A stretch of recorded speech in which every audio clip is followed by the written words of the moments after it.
I was standing in front of a rusted metal door at the back of a storage facility when I felt it. A quiet tightening in my chest that didn't make sense yet. The unit had been abandoned. Forgotten.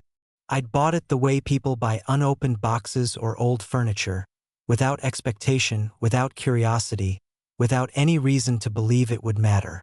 At a certain age, you stop chasing surprises. You choose routine because routine doesn't disturb the past. That morning was supposed to be ordinary. It wasn't.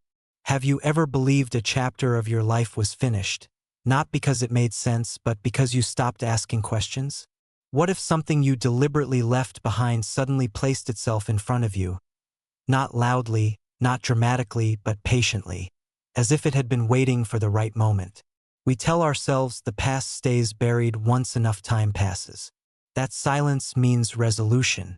That unanswered things lose their weight if we stop touching them. I believed that too. I believed forgetting was a kind of peace, until I understood that forgetting is often just delay wearing a softer name. The facility was quiet, almost too quiet, the kind of silence that makes small sounds feel louder than they should. No one hurried me. No one watched. Forgotten places carry that neutrality, as if they exist outside consequence. The door rolled up with a metallic scrape, and the smell of dust and cardboard rushed out to meet me. Stacked boxes, faded tape, furniture that had once belonged somewhere else. It looked exactly like what it was supposed to be, leftovers from someone else's life. I remember feeling relieved by that, relieved that it looked unimportant, because unimportant things don't ask anything of you. I moved slowly, opening boxes without interest, closing them again without thought. Clothes folded carefully, papers bundled together, objects that had survived usefulness but not relevance. Felt like sorting through someone else's silence. And yet, as I worked, my breathing felt slightly off, shallow, uneven. Even though I wasn't exerting myself, I noticed it and dismissed it, told myself it was the dust, the stillness, being alone too long. I didn't stop. I didn't question it. I just kept moving, unaware that my body had already recognized something my mind hadn't. Then my hand stopped. The box wasn't large. It wasn't hidden. It wasn't protected. It sat near the back as if it belonged exactly where it was, waiting for whoever happened to notice it. The label was faded but legible, written in careful handwriting by someone who never expected it to be read again. I read it once without reaction, then again slower. That's when everything inside me went quiet. Not confusion, recognition, immediate and undeniable. I hadn't heard that name in years. I had learned how not to say it, how to step around it in conversation, how to convince myself it no longer carried weight. Yet there it was, written plainly, surrounded by things that had been abandoned without ceremony. I stood there longer than I should have, holding the box as if movement might disturb something fragile. Names don't age the way people do. They stay exactly as they were the last time they mattered.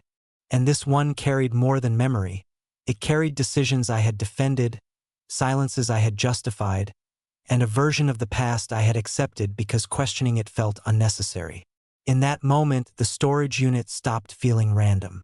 It felt deliberate, as if something had waited until enough time had passed for me to believe it no longer could reach me.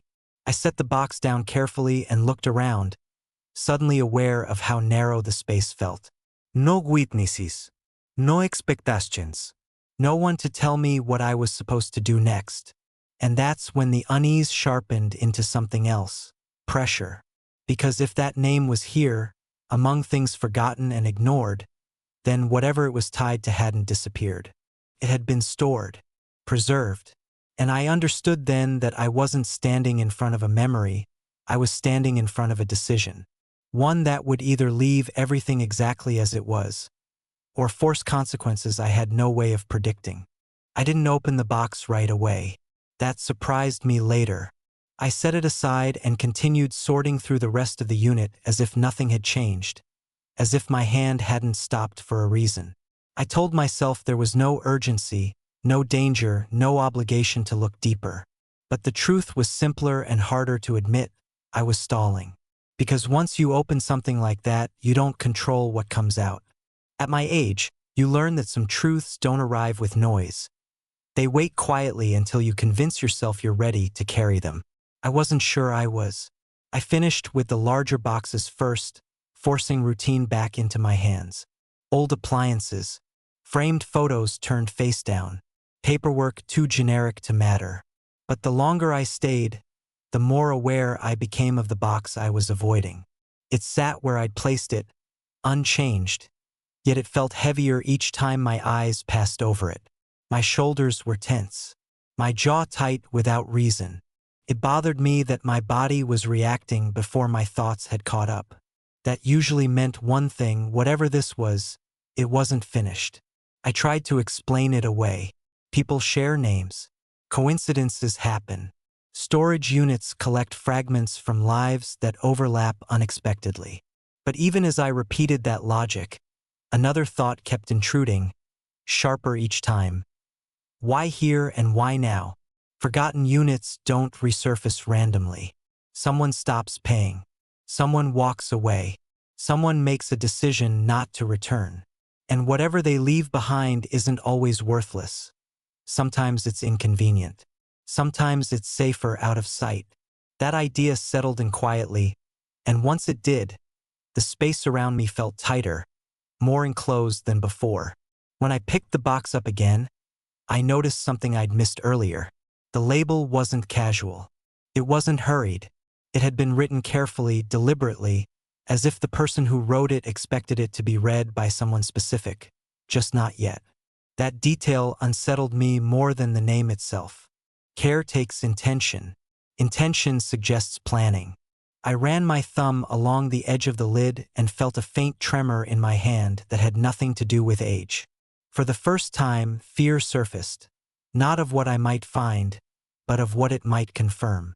I carried the box to a small table near the entrance of the unit and lifted the lid. Inside were neatly stacked folders. Not loose papers, not forgotten clutter. Organized, preserved.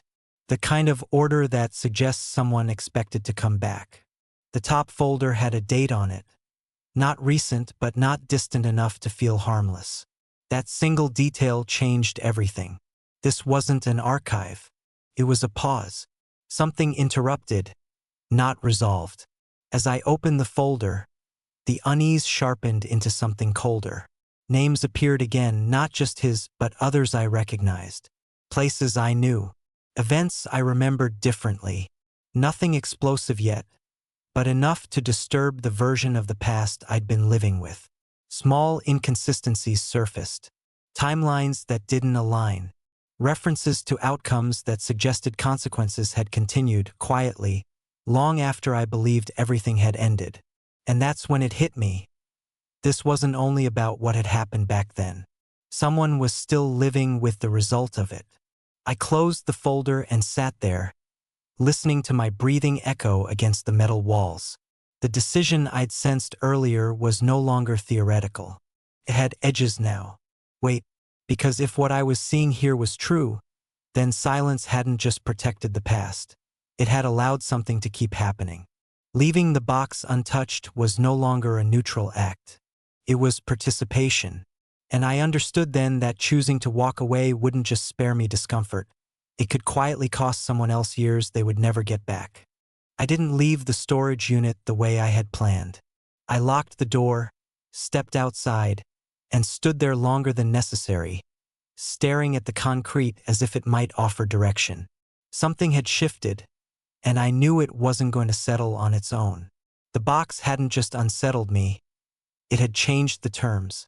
Doing nothing was no longer neutral. Silence, which I had treated as distance, now felt like participation. And once that line is crossed, you don't get to pretend the next step is optional. I went home, but I didn't bring peace with me. Sleep came in short stretches, interrupted by the same quiet thought repeating itself. Someone had taken the time to preserve those folders. Someone had decided they shouldn't be destroyed, but also shouldn't be seen. That kind of choice isn't made casually. It's made when exposure would complicate something still in motion. By morning, the hesitation I'd been leaning on was gone. I drove back to the facility early, unlocked the unit, and lifted the box into my car with care that surprised me. It no longer felt like property. It felt like custody. At home, I didn't read everything. I wasn't ready for that. Instead, I looked for continuity, dates that extended beyond what I believed was the end, names that appeared more than once, references that suggested outcomes hadn't stopped where I'd assumed they had. That's when I saw it. An address. Not old. Not archived. Current enough to matter. Seeing it rearranged the entire question. This wasn't about what had happened years ago. It was about what had been allowed to continue quietly since. I sat with that address longer than I needed to. I told myself I could ignore it, that acknowledging it was already enough. But the truth was sharper. Once you know where harm lives, pretending you don't is a choice with weight. I didn't plan a confrontation. I didn't rehearse words. I only decided one thing. I needed to know if the person attached to that address was still carrying consequences they'd never been given a chance to understand. The drive there felt longer than it was. Each mile stripped away another excuse. The house itself was modest, lived in, ordinary in a way that made everything worse. This wasn't a ruin left behind by the past.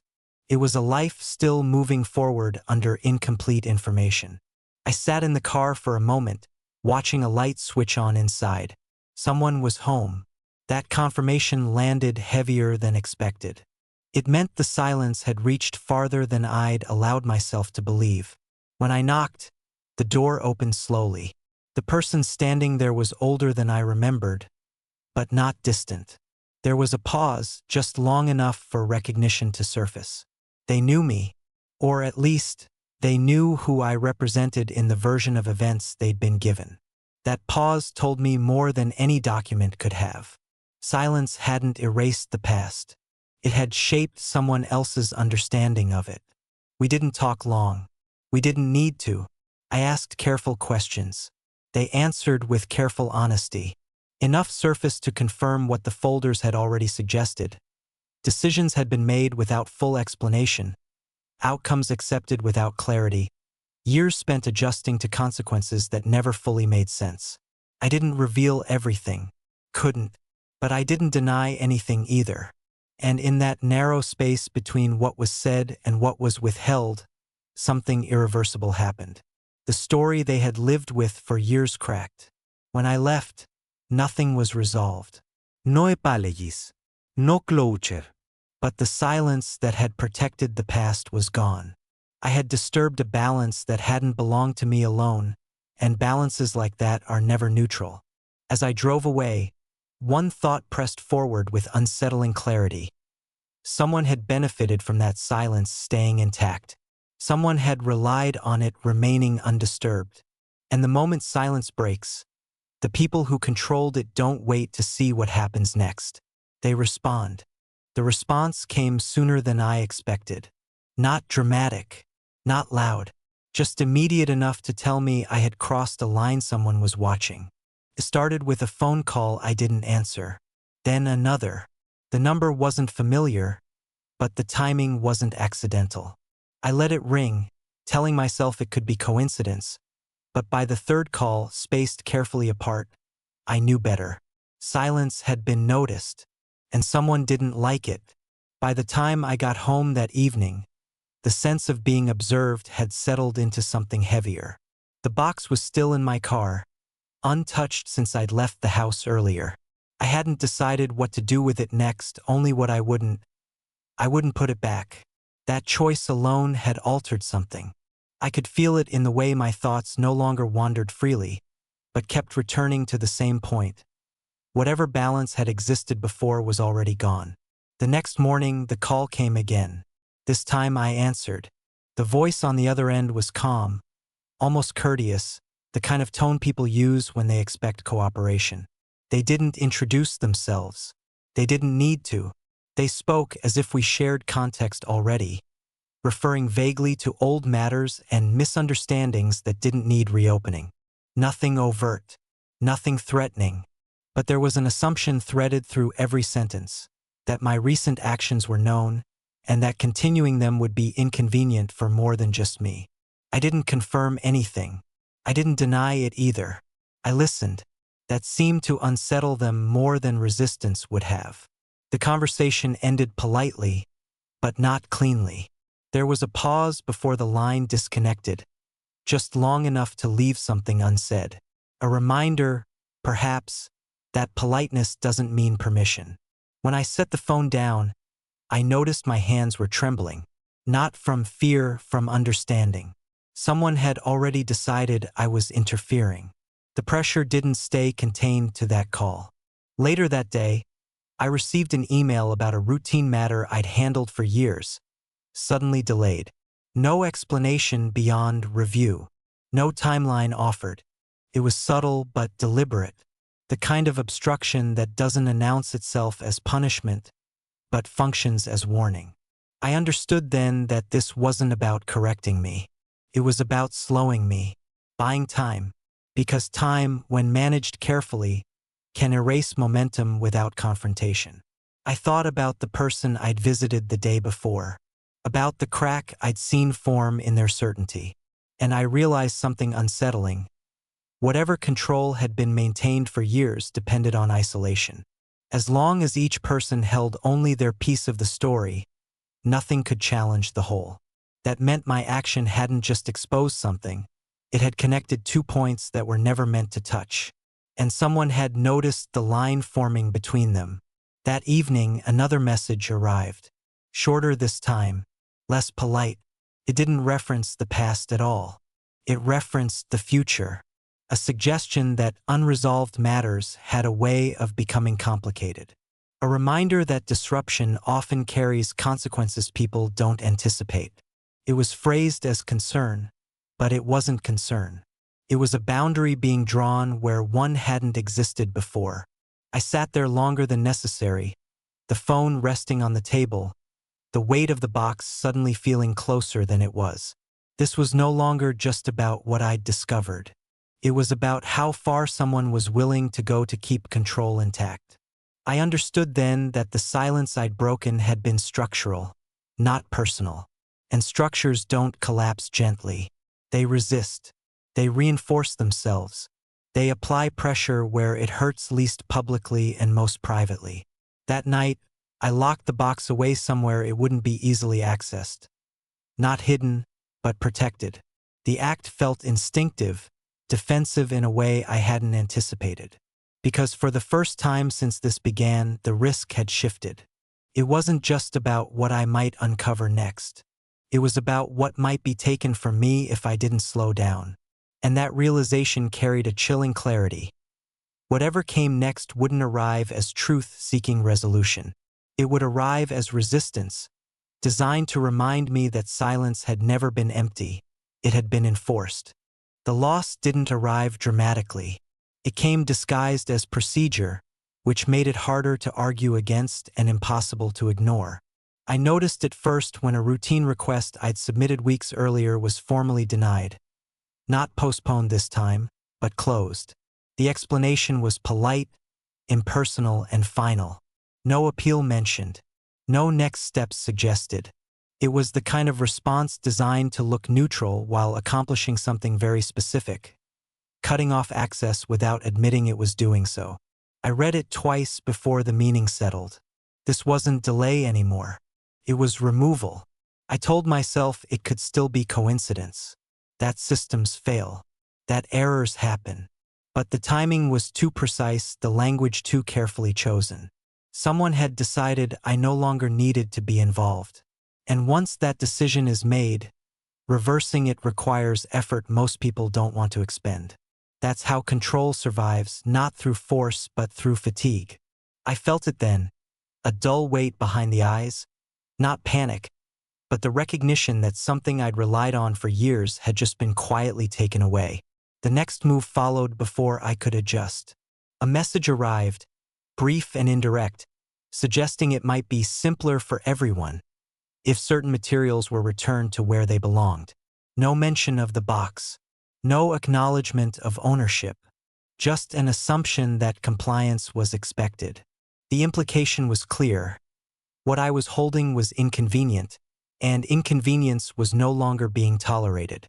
For the first time since this began, the pressure narrowed onto a single point, the box itself. I didn't respond. That silence, this time, felt dangerous. Within hours, I noticed something else missing. A shared document I'd accessed regularly was no longer available to me. The link still existed, but my permission didn't. That detail mattered. It meant the response wasn't emotional or impulsive. It was coordinated. Someone had taken the time to anticipate where pressure would hurt without drawing attention. They weren't trying to scare me. They were trying to make continuation difficult enough that stopping would feel like relief. That evening, a different call came in. This one I recognized. A familiar voice, uneasy, careful with words. They didn't accuse me of anything directly. They didn't need to.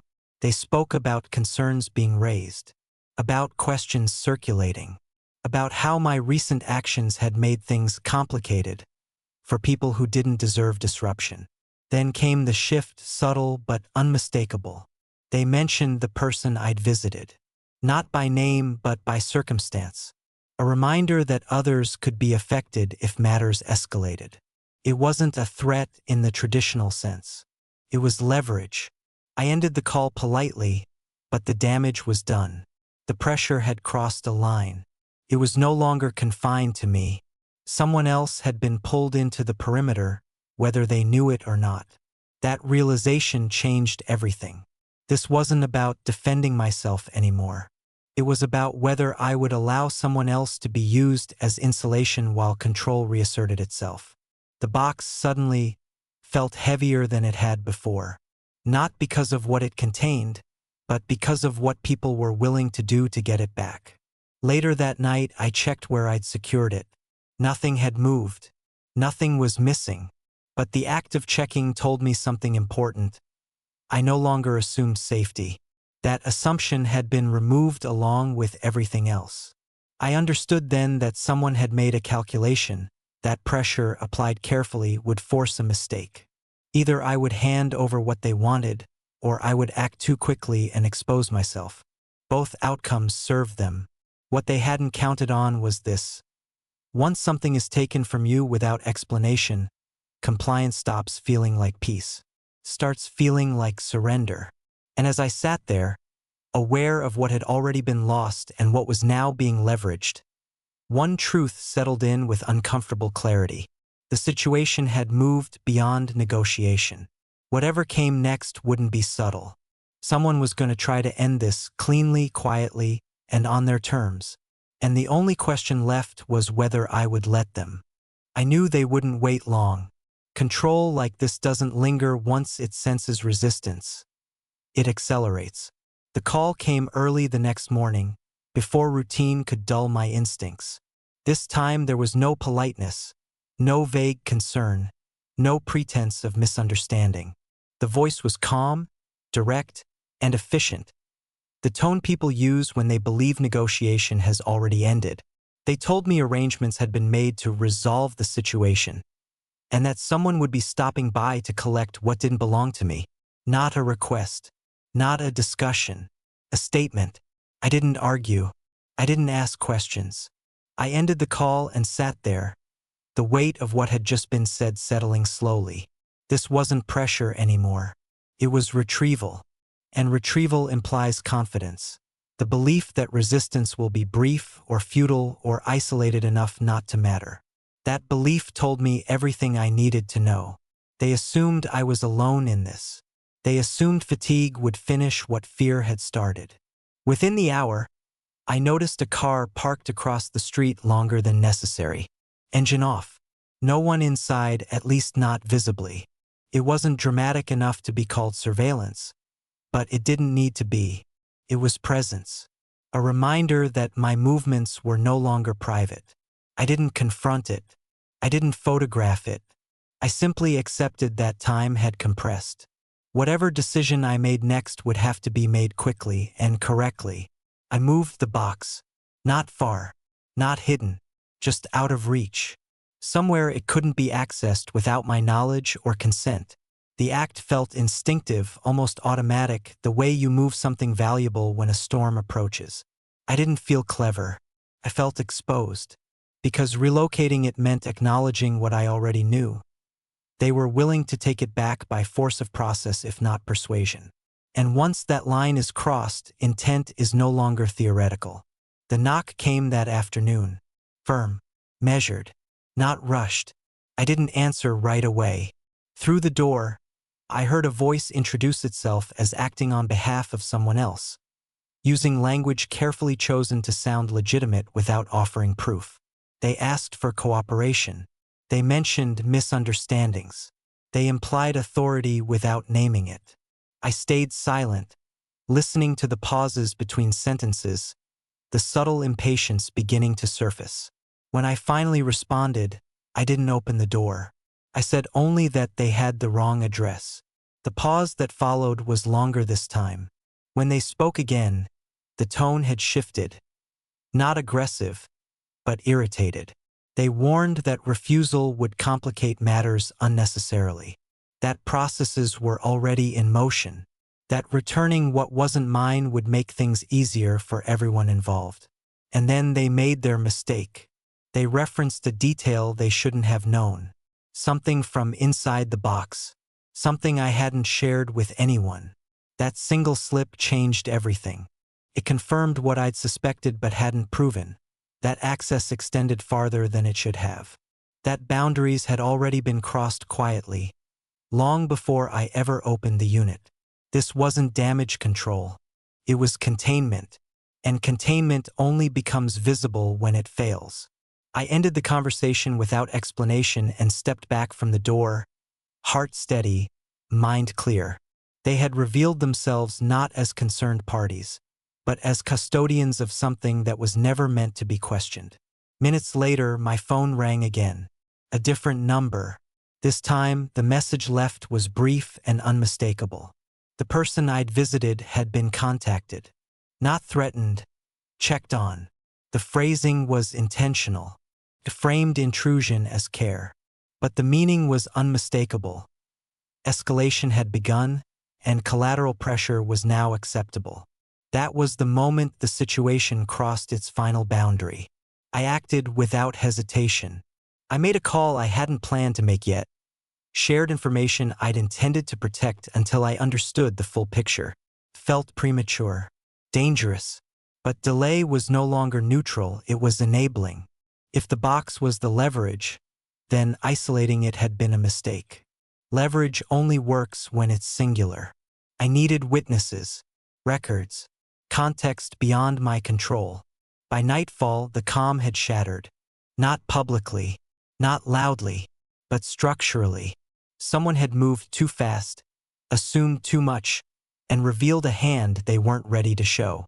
The quiet confidence I'd felt pressing in since this began was gone, replaced by something sharper and more volatile. This was no longer about retrieving an object or restoring silence. It was about containing fallout. And as I sat there, aware that lines had been crossed on both sides, one truth became unavoidable. The moment they tried to take the box, they lost the ability to decide how this would end. The retaliation didn't come where I expected it. That was deliberate. When people lose control, they don't strike where it makes sense. They strike where it hurts least publicly and most personally. I found out what they'd chosen to take on a morning that started like any other, until it didn't. An envelope waited at my door, official in appearance, neutral in language. Inside was a notice informing me that a long-standing arrangement I depended on had been formally dissolved. No acquiescen. No explanation. Just an effective date already passed. I read it twice before the meaning settled. This wasn't inconvenience. This was loss. Something I had built quietly over years, something that anchored my routine and gave me independence, had been removed without warning or recourse. It wasn't symbolic. It was structural. And it told me one thing clearly. They weren't trying to persuade me anymore. They were punishing me. I made calls. Not frantic ones, careful ones. The responses were polite, sympathetic, and useless. Decisions had already been made, reviews conducted, conclusions reached. No single person claimed responsibility, which meant responsibility had been distributed intentionally. That's how systems protect themselves. By the time I hung up, I understood the message. This was the cost of not complying. And more could follow. Worse still was what came next. The person I'd visited called me that afternoon. Their voice was tight, controlled in the way people are when they're trying not to scare someone else with their fear. They'd been contacted again, this time more directly. Questions framed as concern. Suggestions framed as advice. A subtle warning that continuing involvement might complicate things unnecessarily. They weren't threatened outright, they were made uncomfortable. And discomfort applied carefully can silence people faster than fear. That was the moment I realized I couldn't continue the way I had been. Protecting the truth meant exposing someone else to pressure they hadn't agreed to carry. I had drawn them into this without giving them a choice, and now they were paying for it. That cost landed harder than anything taken from me. I told them to step back, to disengage, to let me handle what followed. It wasn't fair, but fairness had already left the equation. That decision cost me leverage. The moment they withdrew, I felt the balance shift again. Not in my favor. Information slowed. Responses tightened. Doors that had been partially open closed completely. Whatever opportunity I'd created by involving others narrowed sharply. I had protected someone, but in doing so, I had isolated myself again. And the people watching me noticed immediately. The deadline arrived quietly, not announced, just implied. A message referencing final resolution. A suggestion that matters would proceed with or without further input. It was the cleanest threat yet. No emotion, no urgency, just inevitability. I understood then that I was running out of space to maneuver. They weren't trying to win anymore, they were trying to finish. That night, I sat with the box open in front of me, the contents laid out more plainly than before. What I saw wasn't just evidence of a past wrong. It was proof of pattern, of how silence had been maintained, how pressure had been applied, how consequences had been distributed to the least powerful person involved each time. And now I was on that list. The cost was real. I had lost something permanent. Someone else had been shaken. And whatever happened next would only escalate further. But as I looked at the documents, the call logs, the messages preserved in quiet order, another truth settled in alongside the fear. They could take comfort, access, and stability, but they couldn't undo what they'd already revealed. I had paid the price of moving first. Now it was their turn to explain why. The ending didn't come with confrontation. It never does when people believe procedure will protect them. It arrived through paperwork, timing, and witnesses, the same tools that had been used against me. I didn't call anyone to accuse them. I didn't demand explanations. I submitted what I had, where it could no longer be contained or redirected. Records, timelines, communications preserved exactly as they had occurred. Not conclusions, facts. Once facts enter systems that depend on silence, control becomes difficult to maintain. The response wasn't immediate. It rarely is, but it was unmistakable. Requests for clarification replaced warnings. Neutral language replaced urgency. People who had previously refused to speak suddenly needed documentation, confirmation, context. The questions shifted away from me toward decisions that had been made quietly, efficiently, and without proper oversight. The structure that had insulated responsibility began doing what structures always do under pressure. It started shedding weight. I was asked to attend a meeting I hadn't requested. Not framed as intervention, framed as review. There were others present this time. Not allies, not antagonists, observers. That mattered. Control functions best when conversations happen in isolation. This one didn't. No one raised their voice. No one accused anyone else outright. Instead, timelines were read aloud, dates compared, inconsistencies acknowledged without comment. Each clarification tightened the frame around the same uncomfortable truth. Things had been done in the name of efficiency that should never have been done at all. At one point, someone asked when I had authorized the actions taken on my behalf. The question wasn't directed at me. That's when I knew the balance had shifted permanently. Silence followed, not the enforced kind I had lived with, but the kind that appears when explanations run out. The meeting ended without resolution, but resolution was no longer necessary. Momentum had changed hands. The consequences didn't arrive dramatically. They never do. Access was restored where it had been removed without cause. Decisions were flagged for review. A process that had operated quietly for years was frozen pending evaluation. No one apologized. They didn't need to. The system corrected itself the only way it ever does, by retreating from exposure. People involved were reassigned. Oversight introduced. Distance created where confidence had once lived. I paid for this ending, too. Some losses didn't return. Relationships remained strained. The stability I'd lost wasn't fully restored, only replaced by something more fragile, clarity. But clarity, I learned, has weight. You carry it differently. The person I'd protected wasn't contacted again. That mattered more than anything else. Whatever had been used to pressure them had been quietly withdrawn, as if it had never existed at all. I returned the box eventually, not to where it had been, but to where it belonged. Its contents were no longer leverage. They were record. That distinction mattered. I didn't keep anything for myself. I didn't need to. The truth doesn't belong to the person who uncovers it. It belongs to the moment it can no longer be hidden. What stayed with me wasn't victory. It was something quieter. The understanding that dignity isn't reclaimed by overpowering those who try to take it. It's reclaimed by refusing to disappear when they expect you to. Justice didn't arrive as punishment. It arrived as correction, as exposure, as the slow, irreversible loss of control by those who relied on silence to operate. And in the end, that was enough.